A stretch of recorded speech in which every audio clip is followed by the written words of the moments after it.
நாம் இன்னைக்கு எங்கே வந்திருக்கிறோம் அப்படின்னு பார்த்தீங்கன்னா, சென்னை ஜிஎஸ்டி ரோடு தாம்பரத்தில் அமைந்திருக்கக்கூடிய கடப்பேரி. இங்கே வக்ரகாளி அம்மனாக அமைந்திருக்கக்கூடிய இந்த ஆலயத்தை தான் நாம் பார்க்க போகிறோம். இந்த கடப்பேரி வக்ரகாளி அம்மன் ஆலயம் வந்த வரலாறு என்ன அப்படின்னு பார்த்தீங்கன்னா, இந்த ஆலயம் பைரவர் பைரவி இருந்த இடமாக இருந்தது முன்பொரு காலத்தில். அப்போ அதற்கு பின்னாடி ஒரு கிணறு இருந்து இந்த கிராம மக்கள் எல்லாருமே இதை கிராம தேவதையாக வழிபட்டு வந்திருக்கிறார்கள். அங்கு இருக்கக்கூடிய பெண்கள் ஆடி மாதம் மற்றும் தை மாதங்களில் மற்றும் பஞ்சமி திதிகளில் இந்த பைரவர் பைரவிக்கு கிணற்றில் இருக்கக்கூடிய நீரை ஊற்றி அபிஷேகம் செய்து வழிபட்டு வந்தார்கள். 1972ஆம் ஆண்டு அந்த வழியாக சென்ற ஒரு வழிபோக்கர் இந்த ஆலயத்தில் படுத்து தூங்கறதுக்காக அங்கே இளைப்பாறி இருக்கிறார். அந்த சிறுவன் தான் இன்னைக்கு இருக்கக்கூடிய கணேச சிவாச்சாரியார். இந்த பாலகனாக இருந்த இவருக்கு அசரீரியாக அம்மன் எனக்கு ஒரு ஆலயம் நீ எழுப்ப வேண்டும் அப்படின்னு சொல்லி அவங்க அசரீரியா சொல்லும் பொழுது அந்த அம்மனுக்கு வக்ரகாளி அம்மன் என்ற திருநாமத்தோட இப்ப இருக்கக்கூடிய இந்த ஆலயத்தை நிறுவினார்.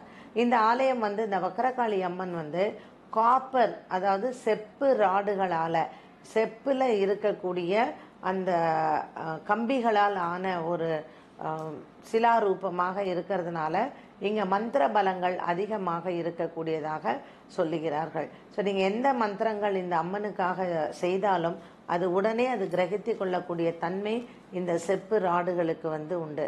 இங்க இப்ப பக்தர்கள் கூட்டம் அதிகமாக இருக்கு. ஒவ்வொரு மாதம் இருக்கக்கூடிய வளர்ப்பிறை பஞ்சமி மற்றும் தேய்பிறை பஞ்சமி மிகவும் விமர்சையாக பூஜைகள் நடைபெறுகின்றன. இங்க இருக்கக்கூடிய பிரார்த்தனை என்ன அப்படின்னு பாத்தீங்கன்னா, வக்ரகாளி அம்மன் அப்படிங்கும் போதே இந்த பெயர்ல மனதில் ஏற்படக்கூடிய சஞ்சலங்கள், மனதில் ஏற்படக்கூடிய பய உணர்வு, மனநலம் பாதிக்கப்பட்டவர்கள் இவர்கள் இந்த ஆலயத்தில் தரிசனம் செய்து பிரார்த்தனைகளை செய்கிறார்கள்.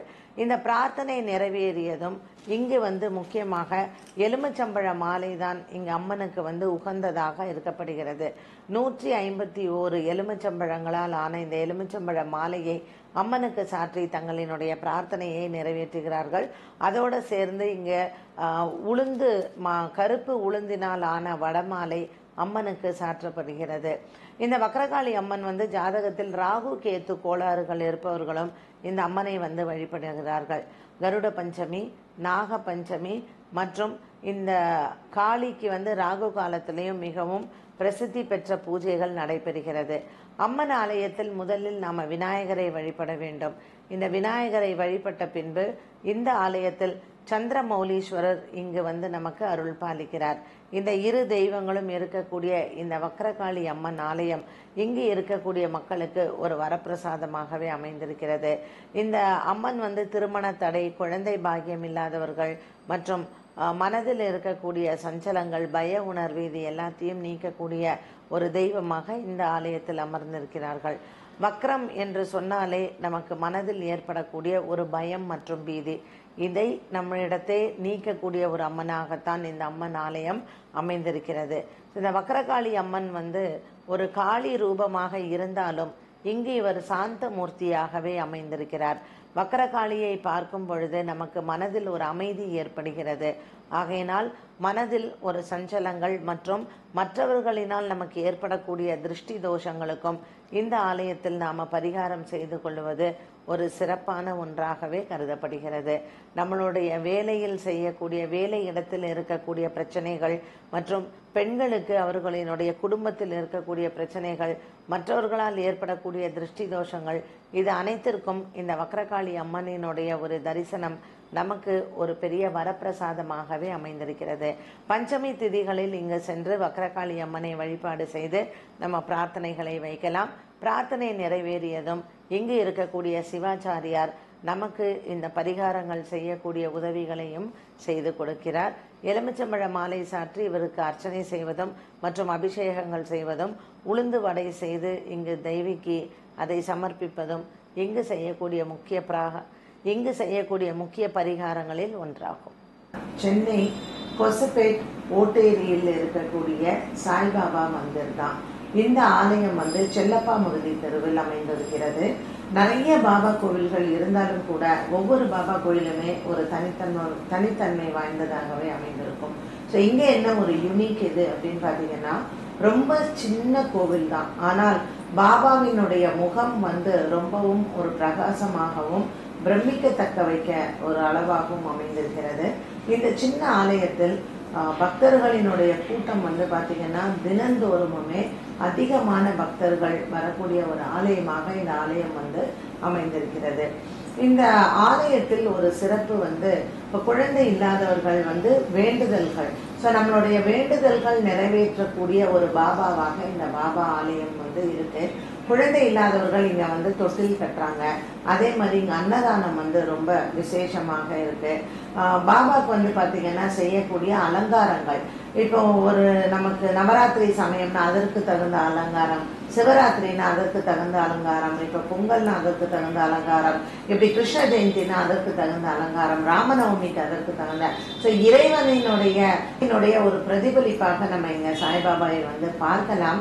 அலங்காரங்கள் இங்க மிகவும் பிரமிக்க வைக்கத்தக்க வகையில இருக்கு. அண்ட் பிரசாதங்கள் இங்க யார் வந்தாலுமே இல்லை அப்படின்னு சொல்வதே கிடையாது. ஸோ நல்ல ஏழை எளிய மக்களுக்கு இங்க அன்னதானங்கள் வழங்கப்படுகிறது. தினந்தோறுமுமே இங்க சாப்பாட்டுக்கு ஒரு குறையே கிடையாது. இந்த சாய்பாபா கோவில் பாத்தீங்கன்னா மூலவர் ஒரு பாபா திருமேனி இருக்கு, உற்சவரும் இங்க இருக்கிறாங்க. இந்த உற்சவர் திருமூர்த்தி எப்படி இருப்பார் அப்படின்னு பாத்தீங்கன்னா, ஒரு தொட்டிலில் அவர் சயன திருக்கோலத்தில் இருக்கக்கூடிய ஒரு அமைப்பை நம்ம பார்க்கலாம். இந்த சயன திருக்கோலத்தில் இருக்கக்கூடிய இந்த பாபாவுக்கு மக்கள் அந்த தொட்டிலை ஆட்டி அது ஒரு உற்சவமாகவே செய்யறாங்க. எப்படி கிருஷ்ணருக்கு நம்ம குழந்தை இல்லாதவர்கள் கிருஷ்ணரை தொட்டில போட்டு ஆழ்வார்களின் பாசுரங்கள் நம்ம படிப்போமோ, அதே மாதிரி இங்கேயும் பாபா ஆலயத்தில் பாபா சயன திருக்கோலத்தில் தொட்டிலில் படுத்திருப்பது போலவும் அதை மக்கள் அதற்குன்னு ஒரு பணம் கட்டி அது ஒரு சேவையாக இங்க நடக்குது. குழந்தை பாக்கியம் வேண்டுவோர் அந்த தொட்டில் சேவை செய்வதற்கான ஒரு அமைப்பு இந்த ஆலயத்தில் நம்ம பார்க்கலாம். அன்னதானங்கள் இங்க மிகவும் முக்கியமானதாகவே அமைந்திருக்கிறது. ஸோ சென்னை சுற்றி இருக்கக்கூடிய இடங்களில் நிறைய சாய்பாபா ஆலயங்கள் இருந்தாலும் கூட இந்த ஒட்டேரியில் இருக்கக்கூடிய கொசப்பேட் செல்லப்பா முதலி தெருவில் அமைந்திருக்கக்கூடிய ஆலயம் மிகவும் சிறியதான ஒரு ஆலயம். இருந்தாலும் இங்கு உற்சவர் மூலவர் என்று பாபாவை நாம வணங்கலாம். குறிப்பாக இந்த சயன திருக்கோலத்தில் இருக்கக்கூடிய பாபா இங்க ஒரு முக்கிய இடம்பெறும் பாபாவாக இருக்கிறார். அதனால இது ஒரு தனிப்பட்ட சிறப்பு அப்படின்னு சொல்லலாம். அன்னதானங்கள் எந்த பாபா ஆலயத்திலையுமே அன்னதானம் என்பது குறையில்லாமல் நடக்கும். அதே போல இந்த ஆலயத்திலேயும் அன்னதானம் என்பது ஏழை எளிய மக்களுக்கு குறைவில்லாமல் நடக்கிறது. அண்ட் 365 நாளும் இங்க உற்சவமாக தான் இருக்கு. ஏன்னா இங்க கிறிஸ்மஸும் சாய்பாபா மந்திர்ல கொண்டாடுறாங்க.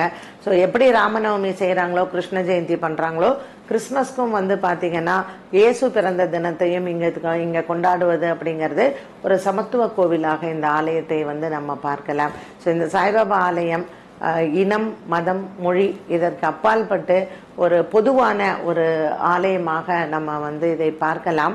இந்த ஆலயத்தில் நம்ம மனசாந்தி வேண்டுபவர்கள், நம்ம பிரச்சனையை எடுத்து நம்ம ஒரு வீட்டில் இருக்கக்கூடிய பெரியவர்கள்ட்ட நம்ம சொல்லணும் அப்படின்னா இந்த ஆலயத்தில் போய் பாபாவை பார்த்து சொன்னோம்னா ஏதோ நம்ம கூட நம்மளுடைய பிரச்சனைகளை கேட்கிற மாதிரியே இந்த மூலவர் சன்னதி அமைந்திருக்கிறது.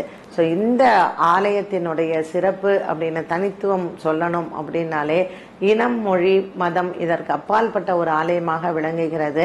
யார் வேணும்னாலும் நம்ம சென்று நம்மளுடைய குடும்பத்தில் ஒருத்தரிடத்தில் நம்ம கஷ்டத்தை பகிர்ந்து கொள்வது போல் பாபாவின் ஆலயம் அமைந்திருக்கிறது. வியாழக்கிழமைகளில் இங்க பக்தர்களின் கூட்டம் அலைமோதும். அதே போல ஞாயிற்றுக்கிழமைகளையும் இங்க பக்தர்கள் கூட்டம் அலைமோதுகிறது. மனசிற்கு ஒரு நல்ல ஒரு இதமான ஒரு ஆலயமாகவும் இது அமைகிறது. ஸோ இந்த சாய்பாபா ஆலயம் ஓட்டேரி கொசப்பேட்டில் செல்லப்பா முதலி தெருவில் அமைந்திருக்கிறது. ஒரு முறை இங்கு சென்று பாபாவை நாமளும் தரிசனம் செய்யலாம். இந்த பதிவு உங்க எல்லாருக்கும் பயனுள்ள பதிவா அமைஞ்சதுன்னு நினைச்சீங்கன்னா இந்த பதிவை மத்தவங்களுக்கும் ஷேர் பண்ணுங்க. மறக்காம ஆன்மீக பரிகாரம் இந்த சேனலை சப்ஸ்கிரைப் பண்ணிக்கோங்க. மேடம் நீங்க நேர்ல சந்திக்கணும், ஜாதகம் பார்க்கணும், பொருத்தம் பார்க்கணும் அப்படின்னு நினைச்சீங்கன்னா வீடியோல தெரியற நம்பருக்கு கால் பண்ணி அப்பாயின்மெண்ட் வாங்கி சென்னையில மேடம் நீங்க சந்திக்கலாம். இதே மாதிரி வேற ஒரு நல்ல நிகழ்ச்சியில மேடமோட உங்க எல்லாரையும் சந்திக்கின்றேன். நன்றி, வணக்கம்.